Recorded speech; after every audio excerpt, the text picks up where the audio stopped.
بسم اللہ الرحمن الرحیم۔ ہمارے ائمہ کرام نے لکھا ہے کہ یہ جتنے بھی معجزات انبیاء کرام سے ظاہر ہوئے ان سب معجزات کا جامع آقا علیہ السلام کی ہستی ہے۔ اب چونکہ حضور خاتم النبیین ہیں، آپ کے بعد نبیوں نے نہیں آنا، نبوت کا سلسلہ منقطع ہو گیا، ختم ہو گیا۔ اب یہ معجزات انبیاء اور معجزات محمدی یہ آقا علیہ السلام کی امت کے اولیاء اللہ کے ہاتھوں ظاہر ہوں گے۔ یہ جو سورۃ الکہف کی آیت مبارکہ کی میں نے تلاوت کی، حضرت موسیٰ اور حضرت خضر علیہ السلام کا واقعہ، یہ ان کے بارے میں اختلاف ہے کہ وہ نبی تھے یا ولی تھے۔ اکثر جو ائمہ کا موقف ہے کہ وہ ولی اللہ تھے، جمہور کا موقف ہے وہ ولی اللہ تھے، حضرت خضر علیہ السلام۔ اس کا اعراب عربی زبان میں خضر ہوتا ہے اور اردو میں اسے ہم خضر بھی بول دیتے ہیں، عربی زبان میں اس کا تلفظ خضر ہے۔ تو وہ ولی اللہ تھے، یہ اکثر ائمہ کا موقف ہے۔ اب ان کا واقعہ سنیے۔ یہ صحیح البخاری میں حدیث مبارک ہے، کتاب الانبیاء میں، کیا کتاب و حدیث الانبیاء میں، باب حدیث الخضر مع موسیٰ علیہ السلام، حدیث نمبر 624 ہے، 625 ہے۔ ان دونوں حدیثوں میں تفصیلی واقعہ ذکر ہوا ہے۔ حضرت موسیٰ علیہ السلام نے ایک مرتبہ بنی اسرائیل میں خطاب کیا، بنی اسرائیل کے اندر انہوں نے گفتگو کی۔ گفتگو کرتے کرتے ایک شخص نے ان سے پوچھا، اے موسیٰ، کیا آپ کسی ایسے شخص کو جانتے ہیں جو آپ سے زیادہ عالم ہو، آپ سے زیادہ علم رکھتا ہو؟ آپ نے فرمایا نہیں۔ روئے زمین پر انہوں نے آپ نے ان کے مطابق فرمایا نہیں۔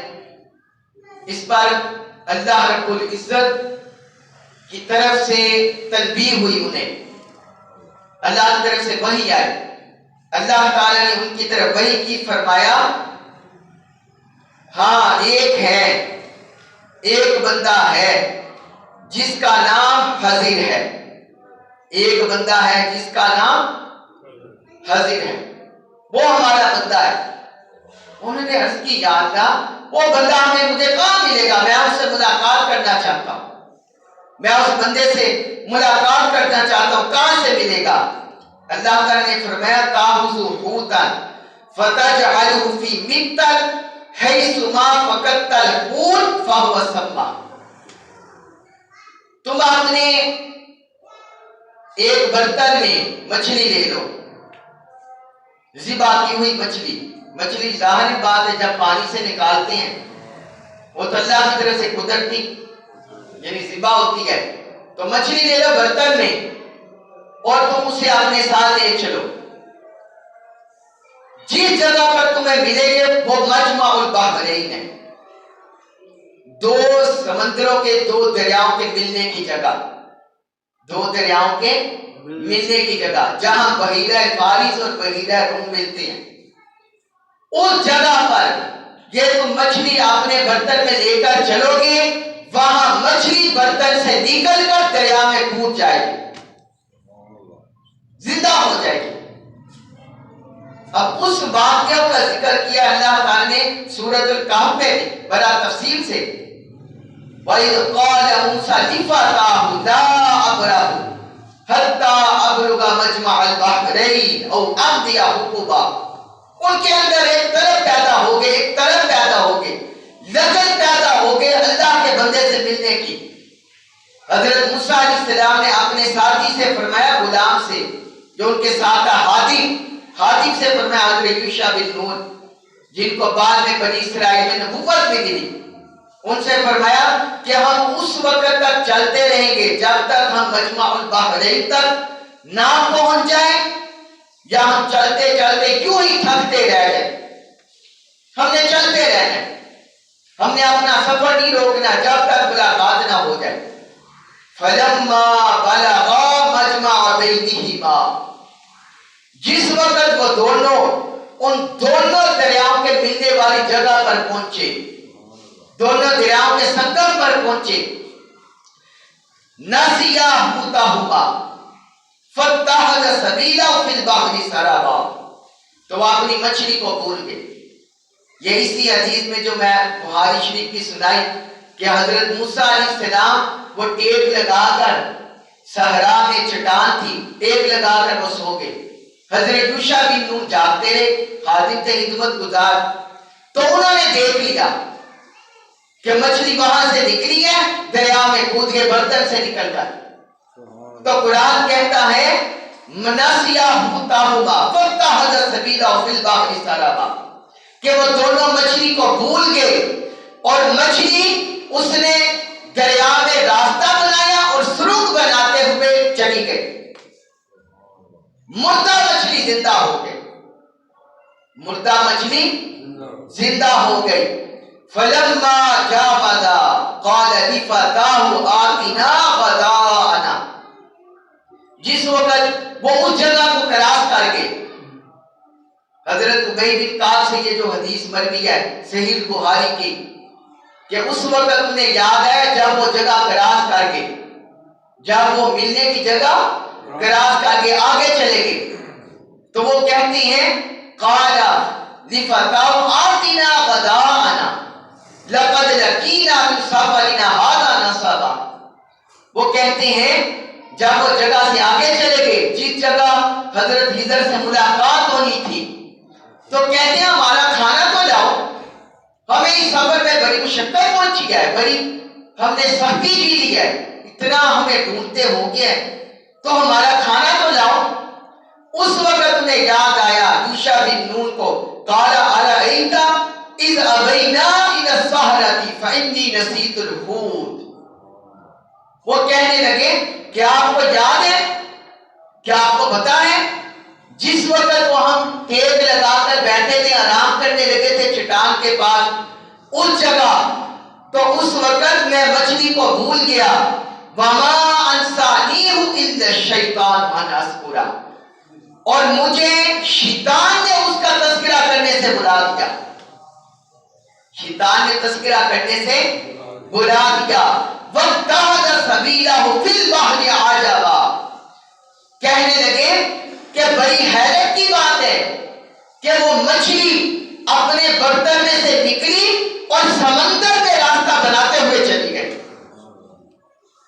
سمندر میں راستہ بناتے ہوئے چلی گئی. اب یہاں سنیے حضرت موسیٰ علیہ السلام کے الفاظ.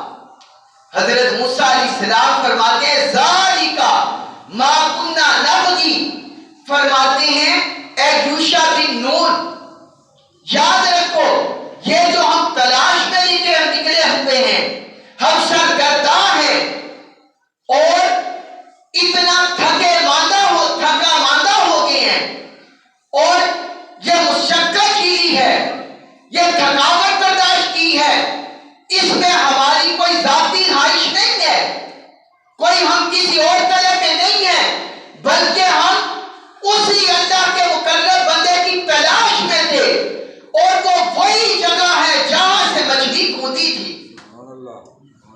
ہم اسی کا تو تلاش کر رہے ہیں. ما کننا نبغی، ہم اسی کو تلاش کرتے ہیں.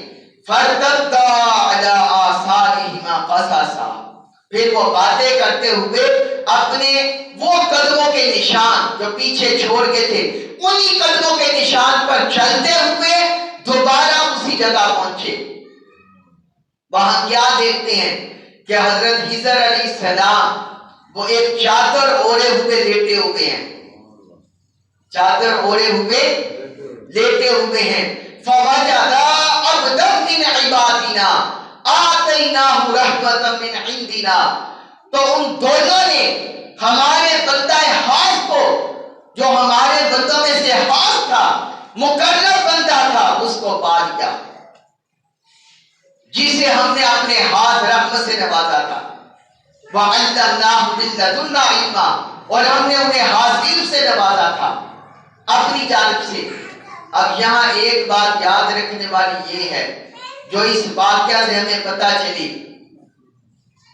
کہ اللہ کے بندوں کی، اہل اللہ کی، صالحین کی تلاش میں جانا، ان کی صحبت میں جانا، یہ اللہ تعالیٰ نے اپنے برگزیدہ نبی حضرت موسیٰ علیہ السلام کا طریقہ ہے کہ اللہ تعالیٰ نے خود اپنے برگزیدہ نبی کو اس اللہ کے ولی کی ملاقات کے لیے بھیجا۔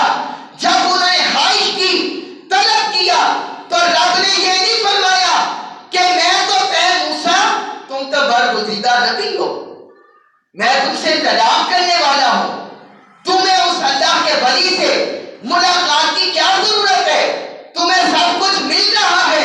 مگر رب نے فرمایا کہ یہ صرف واقعہ آپ تک محدود نہیں رہے گا، جب آخری امت میں آخری نبی پر قرآن اتاروں گا تو میرے محبوب کی امت کے لیے بھی یہ تیری سنت بن جائے گی کہ اللہ کے ولیوں کو تلاش کرنا نبیوں کی سنت ہے۔ اللہ کے ولیوں کو تلاش کرنا نبیوں کی سنت ہے، ان کی تلاش میں نکلنا۔ اور یہ چونکہ اللہ تعالیٰ نے بھیجا حضرت موسیٰ علیہ السلام کو، وہ اپنی صرف خواہش سے نہیں کہے تھے۔ رب نے فرمایا کہ حضر سے ملاقات کرنی ہے تو مجمع البحرین جاؤ، مجمع البحرین جاؤ، دو دریاؤں کے ملنے کی جگہ، دو دریاؤں کے ملنے کا سنگم۔ یہاں اولیاء اللہ نے عرفاء نے ایک اور بڑا لطیف نکتہ بھی بیان کیا ہے۔ وہ فرماتے ہیں کہ اہل اللہ صالحین کو پانیوں کے ساتھ خصوصی نسبت ہوتی ہے۔ اگر اہل اللہ کی ارواح سے اور ان کی سنگت میں جانا چاہتے ہیں جو دنیا سے اوجھل ہیں، ہماری نگاہوں سے اوجھل ہیں، اگر ہم دریاؤں کے کنارے چلے جائیں، سمندر کے کنارے چلے جائیں، چشموں کے کنارے چلے جائیں تو وہاں سے ان کی ملاقات ہو سکتی ہے۔ وہاں پر یہاں لطیف نکتہ احمد عرفاء نے بیان کیا۔ تو ایک تو بات ہمیں یہ پتا چلی کہ یہ اللہ رب العزت کی طرف سے تعلیم ہے اور حضرت موسیٰ علیہ السلام کی سنت ہے اللہ کے دوستوں کو تلاش کرنا، اولیاء اللہ کو تلاش کرنا۔ اور دوسری بات یہ ہمیں معلوم ہوئی، جس طرح میں نے عرض کیا کہ حضرت خضر علیہ السلام جمہور ائمہ کے مطابق اللہ کے ولی ہیں، اللہ کے دوست ہیں، اس کے مقرر برگزیدہ بندے ہیں۔ حضرت خضر علیہ السلام جس جگہ رہتے تھے وہ جگہ ایسی متبرک ہو گئی، ایسی مقدس ہو گئی، ایسی مبارک ہو گئی کہ جس جگہ وہ رہتے تھے رب نے اسی جگہ مچھلی کو زندہ کر دیا، مچھلی زندہ ہو گئی۔ تو اس سے ہمیں پتا چلا کہ جہاں اولیاء اللہ کے مساکن ہیں، اولیاء اللہ جہاں رہتے ہیں ان کے مساکن ہیں، زندگی بسر کرتے ہیں، رب ان کے مساکن کی ہواؤں میں، ان کے مساکن کی فضاؤں میں ایسی برکت پیدا کر دیتا ہے کہ مردہ چیزیں، مردہ ارواح، مردہ جسم جب وہاں جاتے ہیں تو مردہ دلوں کو اور مردہ حیات کو، مردہ جسموں کو وہاں زندگی نصیب ہو جاتی ہے، وہاں زندگی نصیب ہو جاتی ہے۔ حضرت خضر علیہ السلام، یہ بھی بات یاد رکھیے کہ حضرت خضر علیہ السلام کا ذاتی نام خضر نہیں، ذاتی نام ان کا کوئی اور ہے، ذاتی نام ان کا کوئی اور ہے۔ خضر ان کا لقب ہے، ان کا لقب ہے، اور خضر کا مطلب ہے تر و تازگی شادابی۔ خضر کا مطلب یہ ہے تر و تازگی شادابی۔ خضر انہیں اس لیے بولا جاتا کہ جس مردہ زمین میں حضرت خضر علیہ السلام قدم رکھتے ہیں، جہاں سکونت اختیار کرتے ہیں، رب ان کی برکت سے اس سرزمین کو شادابی عطا فرما دیتا ہے، سرسبزہ اور شادابی عطا فرما دیتا ہے۔ تو یہ اولیاء اللہ کا فیضان ہے کہ مردوں کو زندہ کر دیتے ہیں، جس طرح حضرت عیسیٰ علیہ السلام کا معجزہ موتا بِإِذْنِ اللَّهِ کہ میں اللہ کے اذن سے مردوں کو زندہ کرتا ہوں۔ حضرت خضر علیہ السلام کی کرامت کہ جس جگہ وہ رہتے رب نے مردہ مچھلی کو زندہ کر دیا، مردہ مچھلی زندہ ہو گئی۔ اسی طرح حضرت ابراہیم علیہ السلام کا بھی معجزہ ذکر ہے قرآن میں کہ جب انہوں نے پرندوں کو کاٹ کے کیما کر کے مختلف پہاڑوں پر رکھ دیا تو رب نے فرمایا تم انہیں بلانا تو وہ دوڑتے ہوئے اڑتے ہوئے تمہارے پاس آئیں گے. تو انہوں نے بلایا، وہ آئے نہیں، ان کے جسم مل کے وہ اڑتے ہوئے حاضر ہو گئے. اسی طرح اللہ تعالیٰ نے اپنے حبیب کی امت کو، امت میں اولیاء اللہ کو، صالحین کو ایسا تصرف عطا فرمایا ہے کہ یہ بھی جس کو کہتے ہیں مردوں کو زندگی مل جاتی ہے، مردوں کو حیات مل جاتی ہے. کافی رحمت صالحین کو، ان میں حضور غوث الثقلین سیدنا شیخ عبد القادر جیلانی رحمت اللہ علیہ سر فہرست ہیں، سر فہرست ہیں. امام ابو الحسن شتنوفی نے بہجت الاسرار میں حضور غوث اعظم کے حوال پر مشتمل کتاب ہے، اس میں یہ واقعہ لکھا ہے، درج کیا ہے. اور یہ امام ابو الحسن شتنوفی نے کوئی ایسے ہی واقعات نہیں لکھ دیے، باقاعدہ سندیں لکھتے ہیں کہ میں نے انہی سے یہ واقعہ سنا ہے. تو پھر وہ واقعہ لکھتے ہیں، وہ کہتے ہیں اور اس واقعہ کو بہت سی ائمہ نے اپنی کتابوں میں لکھا ہے، حتیٰ کہ مکتب فکر دیوبند مکتب فکر کے جلیل القدر عالم دین مولانا اشرف علی تھانوی صاحب، انہوں نے بھی اپنی کتاب میں یہ واقعہ درج کیا ہے جمال الاولیاء میں. تو وہ کہتے ہیں امام ابو الحسن شتنوفی مجھے اللہ صالحین نے یہ واقعہ بیان کیا کہ حضور غوث اعظم کے پاس ایک عورت آئی، بوڑھی خاتون، وہ اپنے بیٹے کو ساتھ لے، کہنے لگی حضرت یہ میرا بیٹا جو ہے آپ سے بڑی محبت کرتا ہے، آپ سے بڑی محبت عقیدت رکھتا ہے، حضور میں اللہ کی خاطر اسے آپ کی خدمت میں دیے جا رہی ہوں، آپ کے حوالے کر رہے ہوں، آپ اس کی تعلیم و تربیت کریں. وہ عورت چھوڑ کر اپنے بیٹے کو چلی گئی. چند دن بعد پھر آئے کہ میں اپنے بیٹے کا حال دیکھ لوں. تو کیا دیکھا ہے کہ بیٹا وہ پہلے سے کمزور، نحیف کمزور، دبلا پتلا، اس کی حالت کمزور، ضعیف، نحیف. تو اس نے دیکھا اس کے سامنے جو بھی روٹی رکھی ہے وہ کھا رہا ہے، سوکھی روٹی جو کی. وہ اس پر حیران ہوئی، ماں ہی پریشان ہو گئی کہ میرا بیٹا اتنا کمزور ہو گیا. وہ حضور شیخ عبد القادر جیلانی کے پاس گئے، وہاں جا کر کیا دیکھتی ہے کہ حضور غوث اعظم انہوں نے ابھی ایک مرغی کا گوشت بہت تناول کیا ہے اور اس کی ہڈیاں پڑی ہوئی تھی. وہ اعتراض کرنے لگی، اس کے ذہن میں جو شکایت تھی شکایت کرنے لگی، کہنے لگی کہ میرا بیٹا تو سوکھی روٹی کھا رہا ہے اور آپ یہاں مرغ مسلم کے ساتھ کھا رہے ہیں. اس نے اعتراض کر دیا، شکایت کر دی. حضور غوث اعظم اٹھے، وہ جو مرغی کھائی تھی اس کی ہڈیاں پڑی ہوئی تھی، فرمانے لگے قمی باذن اللہ الذی یحیی الحیات امام اذا ما وحی ربی. فرمانے لگے اے مرغی اللہ کے حکم سے کھڑی ہو جا، جو ذات وہ زندہ ہڈیوں کو زندہ کرے گا کرتا ہے اس کے حکم سے کھڑی ہو جا. وہ مرغی زندہ سلامت کھڑی ہو گئی اور کو کرنے لگی، بولنے لگی، چلانے لگی. فرمایا اے بڑھیا خاتون جب تمہارا بیٹا بھی اس منزل پر پہنچ جائے گا پھر یہ بھی مرغ مسلم کھائے گا. تم یہ تو دیکھ رہی ہو کہ میں مرغ کھا رہا ہوں، لیکن یہ جو میں نے 25 سال بغداد کے ویرانوں میں، بغداد کے صحراؤں میں، بغداد کے جنگلات میں، بغداد کے نہرستان میں جو میں نے مجاہدہ کیا، ریاست کی پتے کھاتا رہا، اس وقت کیا سالی تھی، کیا سالی کا دور دورہ تھا. آپ نے فرمایا کہ اللہ کی ناشکری نہیں کی، رب کی راہ میں اتنا ریاضت اور مجاہدہ کیا کہ جو ملا حلال کھاتا رہا، پتوں پر گزارا کرتا رہا، مگر رب کی قربت میں، رب کی عبادت میں، رب کی بندگی میں، رب کی للہیت میں، حیثیت میں، ذکر میں، قربت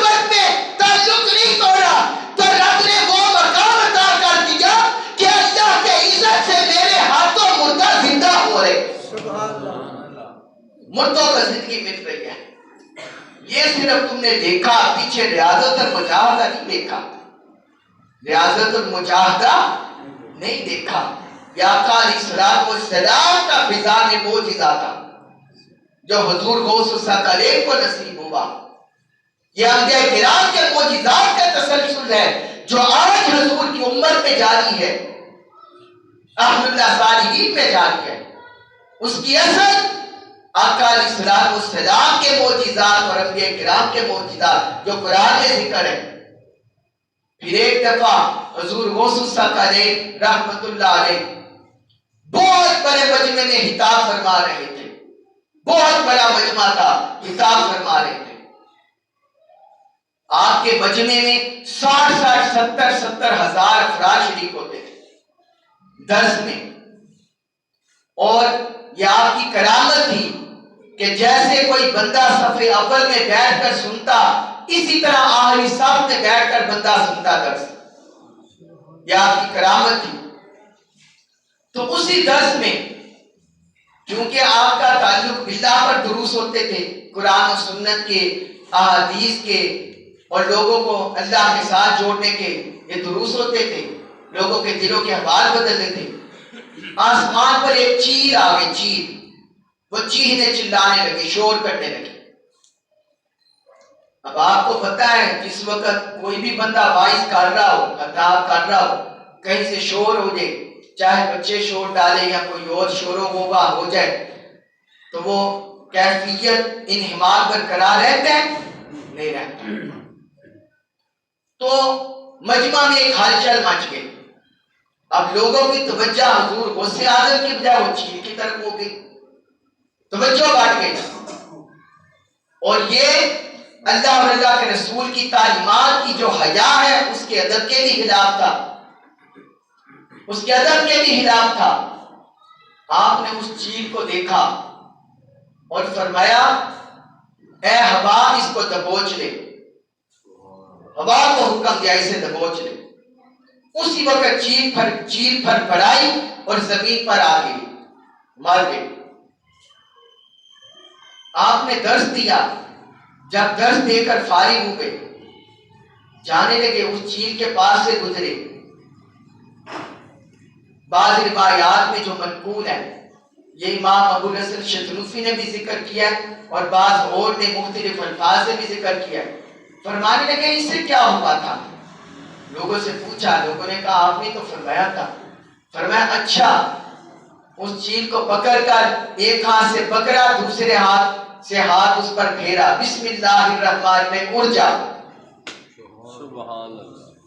وہ چیل اڑ گئی, چیل کو زندگی مل گئی, اڑ گئی. تو یہ کیا تھا کہ اللہ تعالی جو انبیاء کرام کو معجزات عطا فرماتا ہے, اہل اللہ صالحین کو انبیاء کرام کے توسط سے وہی تصرف عطا فرما دیتا ہے. حضور کی حدیث مبارک ہے, بخاری شریف میں حدیث ہے, فرمایا ما یزال عبدی یتقرب الی بالنوافل حتی احبہ, کہ میرا ایک بندہ نوافل کے ذریعے میرا تقرب حاصل کرتا رہتا ہے, وہ مقرب ہوتا ہے.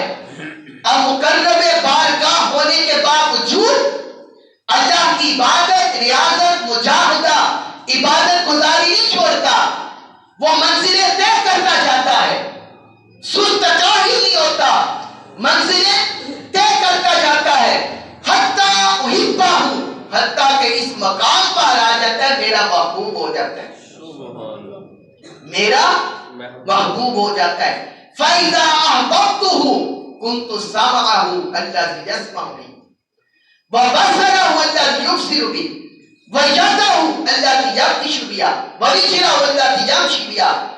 فرمایا جس وقت میں اس سے محبت کرتا ہوں تو اس کی سماعت بن جاتا ہوں جس سے وہ سنتا ہے, اس کی بصارت بن جاتا ہوں جس سے وہ دیکھتا ہے, اس کے ہاتھ بن جاتا ہوں جس سے وہ پکڑتا ہے, اس کے قدموں میں طاقت آ جاتی ہے جس سے وہ چلتا ہے میری آواز سے. تو مطلب کیا کہ اس کا دیکھنا صرف اس کا دیکھنا نہیں ہوتا, اس کا دیکھنا اللہ کے نور کے دیکھنے سے ہو جاتا ہے. اس کا سننا صرف اس کا سننا نہیں ہوتا, اس کا سننا اللہ کے نور سے سننا ہو جاتا ہے. اس کا پکڑنا صرف اس کا پکڑنا نہیں ہوتا, اس کا پکڑنا اللہ کے نور سے پکڑنا ہو جاتا ہے. اس کا چلنا صرف اس کا چلنا نہیں ہوتا, بلکہ اس میں طاقت اور نور اللہ کی قدرت کی شامل ہو جاتی ہے. پھر فرمایا کہ یاد رکھو وہ جو مجھ سے سوال کرتا ہے میں اسے عطا کرتا ہوں, اور جس چیز کے لیے مجھ سے پناہ طلب کرتا ہے میں اسے پناہ عطا فرماتا ہوں. اس لیے مولانا روم رحمت اللہ علیہ نے فرمایا گفتہ او گفتہ اللہ ومد, گفتہ او گفتہ اللہ ومد.